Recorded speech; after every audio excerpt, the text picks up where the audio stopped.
Titilagarh railway ଷ୍ଟେସନରେ କାର୍ଯ୍ୟରତ ଟିଟିଙ୍କ ମୃତ୍ୟୁ।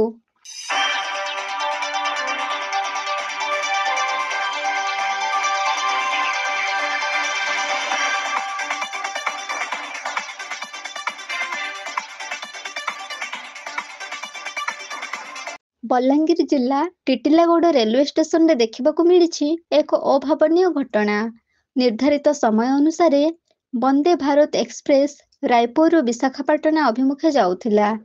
ସେହି ବନ୍ଦେ ଭାରତ ଏକ୍ସପ୍ରେସରେ ଛତିଶଗଡ଼ ରାଜ୍ୟର ଭାଟାପଡ଼ା ଗ୍ରାମର ରାଜେନ୍ଦ୍ର କୁମାର ନିର୍ମଲ ଟିଟି ଭାବେ କାର୍ଯ୍ୟରତ ଥିଲେ। ଡ୍ୟୁଟିରେ ଥିବା ରାଜେନ୍ଦ୍ର ହଠାତ୍ ଖରିଆର ରୋଡ୍ ରେଲୱେ ଷ୍ଟେସନରେ ଅସୁସ୍ଥତା ଅନୁଭବ କରିଥିଲେ। ଅସୁସ୍ଥତାକୁ ସୁଧାର ଆଣିବା ପାଇଁ ଡାକ୍ତରଙ୍କ ଆବଶ୍ୟକ ପଡ଼ିଥିଲା। ଯଥାଶୀଘ୍ର ରାଜେନ୍ଦ୍ରଙ୍କୁ ଚିକିତ୍ସା କରାଇବା ପାଇଁ ବ୍ୟବସ୍ଥା କରିଥିଲେ। ଟିଟି ରାଜେନ୍ଦ୍ର କୁମାର ନିର୍ମଲଙ୍କ ଅବସ୍ଥା ଦେଖି ଡାକ୍ତରଙ୍କ ସହାୟତା ମଧ୍ୟ ନିଆଯାଇଥିଲା।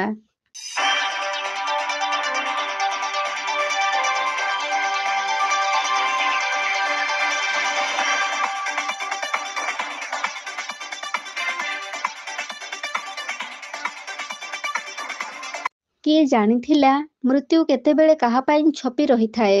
ବଲାଙ୍ଗୀର ଜିଲ୍ଲା ଟିଟିଲାଗଡ଼ ରେଲୱେ ଷ୍ଟେସନରେ ପହଞ୍ଚି ରାଜେନ୍ଦ୍ରଙ୍କ ସ୍ୱାସ୍ଥ୍ୟ ପରୀକ୍ଷା କରିବା ପାଇଁ ଡାକ୍ତରଙ୍କ ପରାମର୍ଶ ନିଆଯାଇଥିଲା। ଭାଗ୍ୟର ବିଡ଼ମ୍ବନା, ସ୍ୱାସ୍ଥ୍ୟ ପରୀକ୍ଷା ପରେ ଡାକ୍ତର ରାଜେନ୍ଦ୍ରଙ୍କୁ ମୃତ ଘୋଷଣା କରିଥିଲେ। ରାଜେନ୍ଦ୍ରଙ୍କ ମୃତ ଶରୀର ବର୍ତ୍ତମାନ ଟିଟିଲାଗଡ଼ ଡାକ୍ତରଖାନାରେ ରଖାଯାଇଛି। ପରିବାର ଲୋକ ଆସିଲା ପରେ ଶବ ବ୍ୟବଚ୍ଛେଦ କରି ମୃତଦେହ ତାଙ୍କ ପରିବାର ଲୋକଙ୍କୁ ହସ୍ତାନ୍ତର କରାଯିବ ବୋଲି ସୂଚନା ମିଳୁଛି।